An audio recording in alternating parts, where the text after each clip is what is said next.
Smooth Productions. And as far as when you hear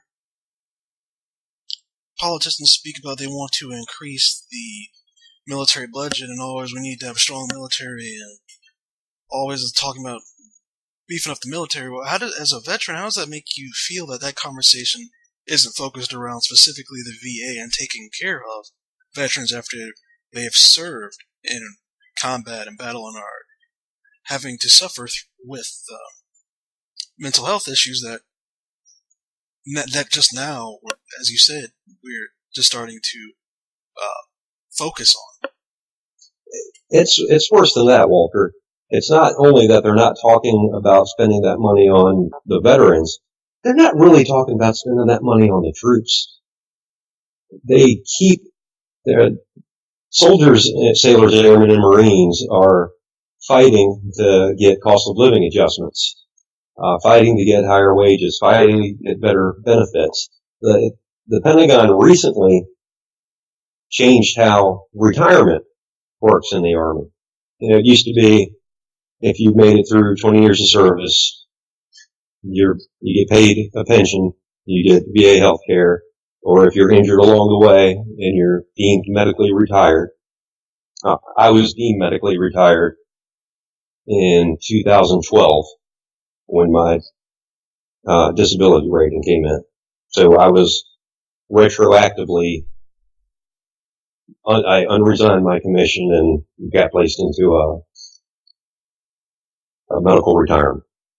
So it is correct that although I only did 10 years, I am fully retired, medically retired from the Army.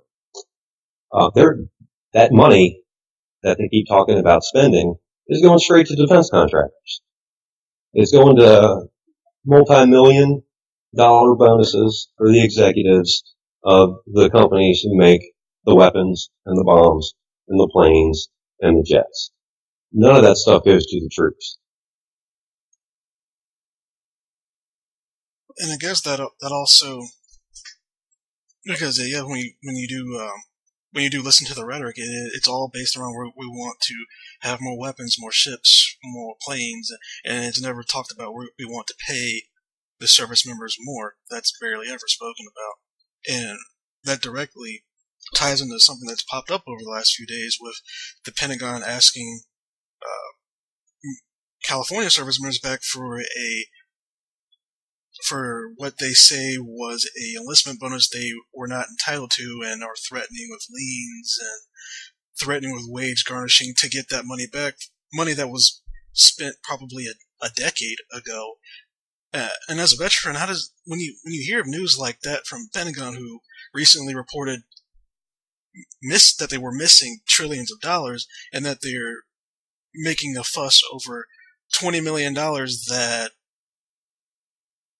they are now just realizing that they shouldn't have given to service members that re-enlisted like that. Does that upset you, or how does that make you feel?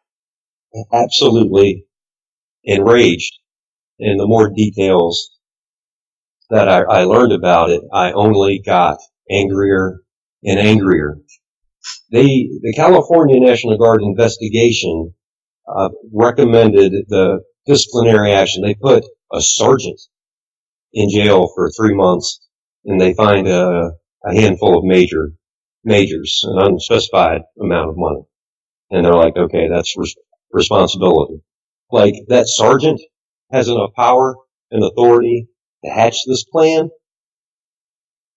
and make it work to his or her financial gain. That is ridiculous. Where's the accountability from the leadership? When I was a platoon leader or a company commander, if any one of my men had made a big enough mistake, even if I was nowhere around, I was responsible. I would be relieved of my command, and punitive actions would be taken against me. It was my job. I was responsible for everything they did or failed to do. And it seems like once you rise through the ranks and you're not among the troops anymore at that platoon, company, and battalion level, you forget about all of that, and it doesn't happen. It becomes political.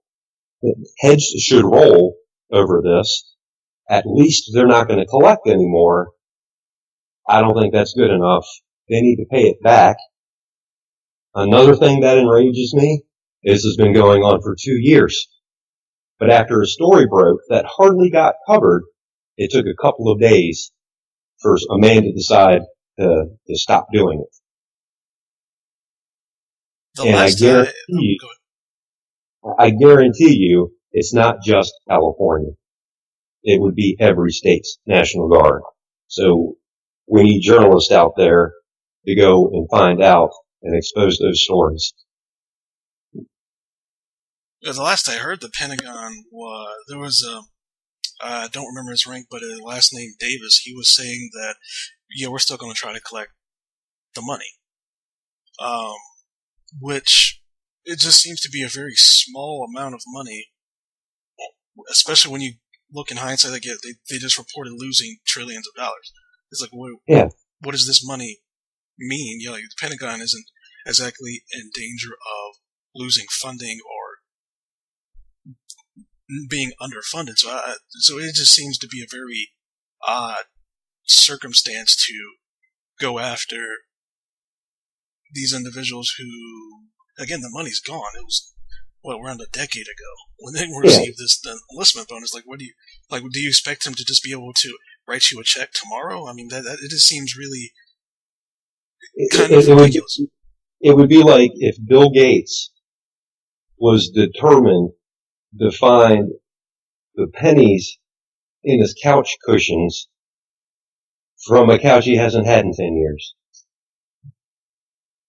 That's a pretty good analogy for it, because it just seems absurd when you look at the money. Really, it's pocket change. It's pocket change. Yeah, I mean, when you do look at it, at least there are some. At least there are some members from both sides of the aisle who are coming forward and saying, "What are we doing right now? Does the Pentagon need this money?" And then they're coming out and saying, "Just let it go, write it off as a mistake from the Pentagon and not on the service members." Yeah, because the Pentagon's not trying to collect the money that we paid to insure surgeons in Iraq to not fight us. That Petraeus was doing when he was in command over there. Some of those guys fought us anyway. Why don't we go get our money back from them? We paid them hundreds of thousands of dollars. Which is quite interesting you bring that up, because the 2016 fiscal budget for the military actually combed through, which not very many people do, not even many journalists do. And there was directly in the budget where the United States would pay countries to fight terrorism, and the budget was right there in plain. He was like, we paid this much money to fight terrorism for us, and we paid this group to basically leave us alone. And yeah, it's deep in the budget, but those things are there, and those are things our taxpayer money are paying for, and it does make you question it. I reported on it for a small site that, honestly, to be honest with you, didn't put much relevance in actual journalism. That wasn't sensationalist. And it's a shame, because stuff like that is actually really important to look at. And it's like, yes, our taxpayer money is going to pay this country to fight terrorism that is directly affecting that country's life, but we're paying them to do it. And this is things like that. So if they have money for that, what benefit does the military have to go after $20 million? I mean, it just seems absurd. Bill Gates wants that. I guess you really like that couch, man. He wants it back. Yeah. Yeah, that's definitely something I hope to follow when things do slow down a bit for me. Because those are things that need to be reported on and not allowed to just go away. And we have about 6 minutes left, and to wrap up everything, what specifically would you want the public to know about your time in the military, about veterans in general, that you think is important for them to hear? Did you kill anybody? Is never appropriate thing to say, nor anything along those lines. Have you seen dead body? Don't. That's a big no-no. Is that something you get asked a lot? I have been asked that before. It's a trigger. It's okay to ask what we did, what branch we were in. It's okay to ask how long we stayed in. It's okay to ask if we liked it. It's okay to say thank you, especially if you bothered to say hello and ask a couple of questions that we've been receptive to. We're not all crazy people, but not all of us feel comfortable. We feel like we come from a different place in many regards. We have a very different set of life experiences, and we feel out of place frequently or from time to time. Don't be afraid of us.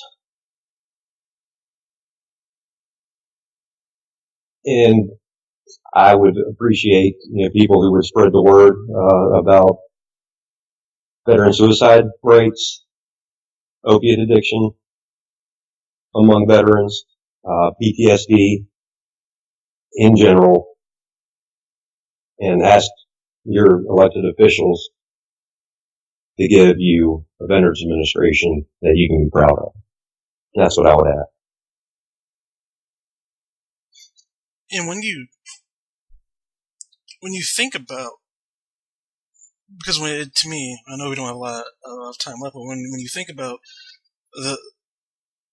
how people approach all veterans, do you think a lot of that is because of the marketing the military does, or do you feel that a lot of people just don't understand what it really entails to be a service member? Both, actually. It annoys me that the Pentagon pays nonprofit NFL teams who fill their stadiums with their tax money,